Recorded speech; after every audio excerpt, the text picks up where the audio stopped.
Most people don't set out to destroy their own lives, but the road to ruin is paved with tiny, almost imperceptible steps. Anonymous, there's a brutal, unspoken truth about married women that most men don't see. It's the truth that makes them the easiest prey, not because they're weak, not because they lack morals, but because human nature is wired for temptation.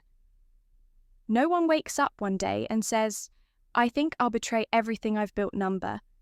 It happens in the smallest moments, the innocent conversations, the lingering glances, the way her heart beats just a little faster when she gets a text from someone who isn't her husband. Psychologists have studied this for decades. They call it the slow erosion of boundaries. One step at a time, one thought at a time, until one day she looks in the mirror and doesn't recognize the person staring back at her. So why are some married women so easy to lure in? And more importantly, how do they justify it to themselves? That's exactly what we're about to expose. Let's begin one. The unspoken void. Why some married women seek external attention. The great marriages are partnerships. It can't be a great marriage without being a partnership. Helen Mirren marriage at its best is a bond that withstands time trials and temptations. But not all marriages remain as strong as they once were. Some women, despite having taken vows, find themselves drawn to attention outside their marriage, and most of the time it's not about physical attraction alone, it's psychological. And the biggest mistake people make is assuming that these women are looking for an escape in reality. Many of them are simply searching for something they lost along the way. Human beings are wired for connection. Women in particular have a deep-rooted need for emotional intimacy, not just physical presence in the beginning stages of marriage. This intimacy is strong. The late-night conversations, the stolen glances, the feeling of being seen.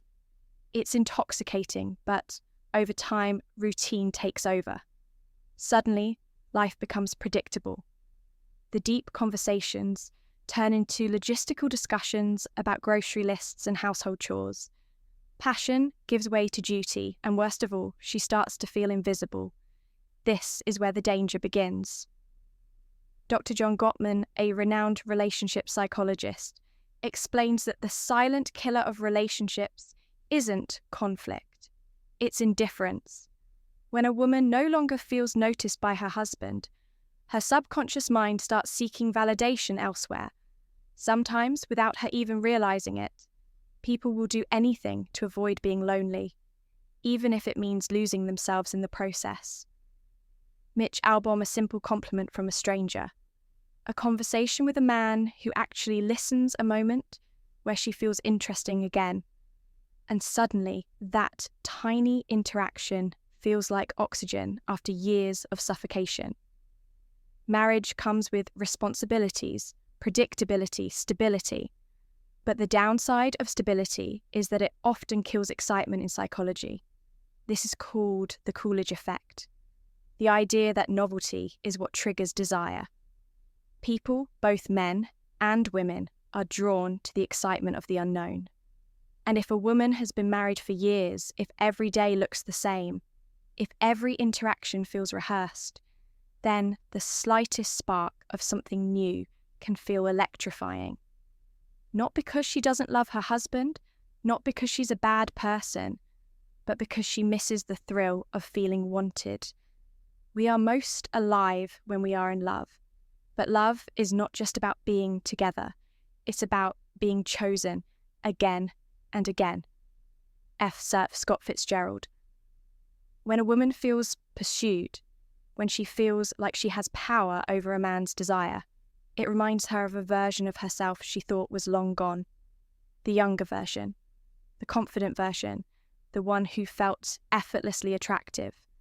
And so even if she never intends to cross any lines, she might start walking close to them, because in those fleeting moments, she feels alive again.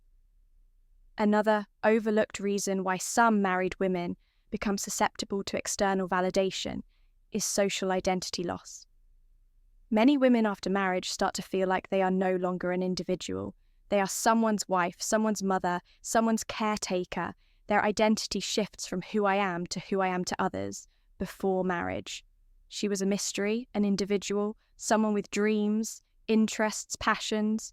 After marriage, she becomes defined by her roles: wife, mum supporter, the one who keeps things together. While these roles are beautiful, they can also become restrictive if a woman no longer feels like her own person.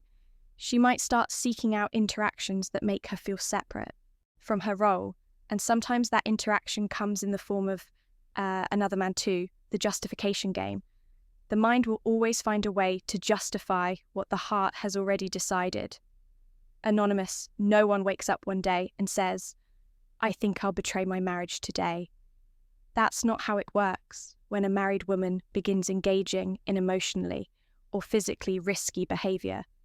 It doesn't happen all at once. It's a slow, slippery process, one that is often justified in the deepest corners of her mind, long before it manifests in real life. Because the truth is, guilt is an unbearable weight. And if someone can convince themselves that what they're doing isn't really wrong, they no longer have to carry that weight. So how does this happen? How do married women rationalise crossing the line? At first, everything feels innocent. It's just a little attention. What's the harm? I'm just talking to him. There's nothing wrong with that. It's not like I'm cheating, I'm just enjoying the moment. The human brain is a master of self-deception. If something feels good but goes against one's moral values, the brain creates excuses to bridge the gap. Psychologists call this cognitive dissonance, the tension that arises when our actions contradict our beliefs, and when that tension becomes too much to bear. The mind bends reality to protect itself. The easiest person to fool is yourself. Richard Feynman. So a woman who was once completely loyal starts playing mental games. She downplays her actions. It's just flirting. It's not like I'd actually do anything. She shifts the blame. If my husband paid more attention to me, I wouldn't need this. She compartmentalizes. This has nothing to do with my marriage. This is just something separate for me. But here's the kicker. The more she justifies, the further she'll go. For many married women, the first betrayal isn't physical, it's emotional. This is what makes it so dangerous with physical cheating.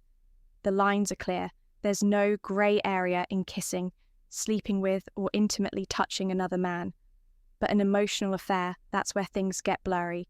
Late-night texts, conversations that go deeper than they should, sharing personal struggles with another man instead of her husband. At first, she tells herself it's just emotional. There's no harm in talking, but emotional intimacy is powerful when a woman shares her mind, her thoughts and her emotions with a man she's already started detaching from her husband. Cheating isn't always a physical act. The moment you start keeping secrets from your partner, you've already crossed the line unknown. And this is where the real danger lies, because when emotions are deeply involved, physical boundaries start to break down. The "I deserve this" justification.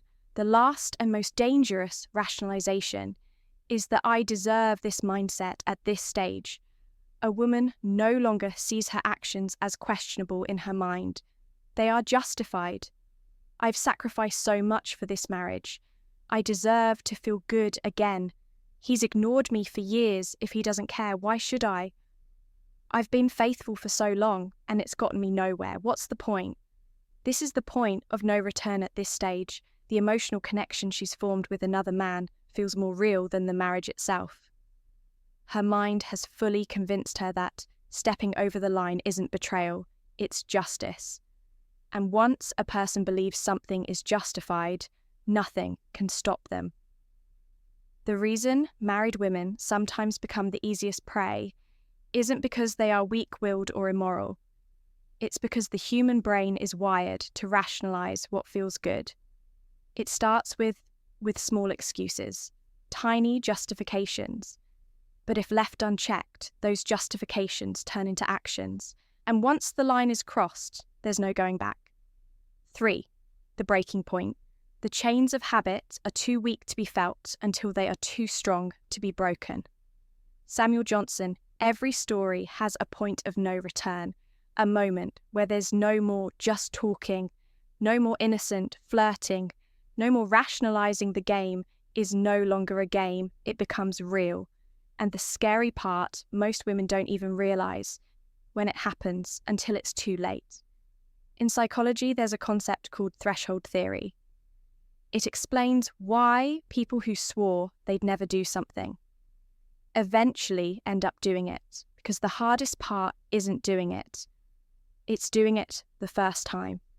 The first time she sends a message she knows she shouldn't send. The first time she meets up with him just as friends. The first time she feels his hand linger a little too long and she doesn't pull away. That's the moment where everything shifts. Because after that first time, the second time is easier. What we do repeatedly, we become Aristotle. And before she knows it, what once felt forbidden starts to feel normal. Here's the biggest lie people tell themselves when they're on a dangerous path. I can stop whenever I want, but can they not really? Because once something triggers an emotional response, it becomes addictive. Neuroscientists have found that romantic and sexual attraction activate the same brain pathways as drug addiction. The dopamine rush of a new connection feels intoxicating, like a hit of something she didn't even realize she was craving. So even if she tells herself this is the last time she'll find a reason to go back. Because at this point, it's no longer about the other man. It's about the feeling she gets when she's with him. At first, lying feels unnatural. The first time she hides a message, the first time she makes an excuse, the first time she feels her heart race, when her husband asks, "Who are you texting?" It feels wrong, but the human mind is terrifyingly adaptable, and after a while the guilt turns into strategy. She gets better at covering her tracks. She compartmentalizes so well that she doesn't even feel guilty anymore. She starts believing her own lies. And this is where things spiral, because the longer the secret exists, the harder it is to escape. She might tell herself, "I'll end it next week, next month, soon." But weeks turn into months. And by the time she realizes she's trapped in her own web, it's too late. Here's the final shift that happens in a woman's mind when she's gone too far. She stops seeing her marriage as her primary relationship. Her husband becomes the other man, the real connection, the real passion, the real intimacy. It's happening elsewhere at this stage. Even if she hasn't physically crossed the line, her heart already belongs to someone else. And when that happens, there are only two ways the story ends. She gets caught. She eventually walks away from her marriage, unable to live a double life anymore. So why are some married women the easiest prey? Because they're not looking to cheat. They're looking to feel something they lost. And once they find it, walking away feels impossible. Not because they don't love their husbands, but because they've convinced themselves that what they've found is something they'll never get back at home. And once that belief settles in, nothing will ever be the same again. So if you understand this truth, you hold power, the power to see what others miss, the power to read between the lines, the power to recognize the silent signals before they turn into something irreversible. And with that knowledge, you'll never be blind to the game again. This is Stoic Guide. Until next time, take care and see you in the next video.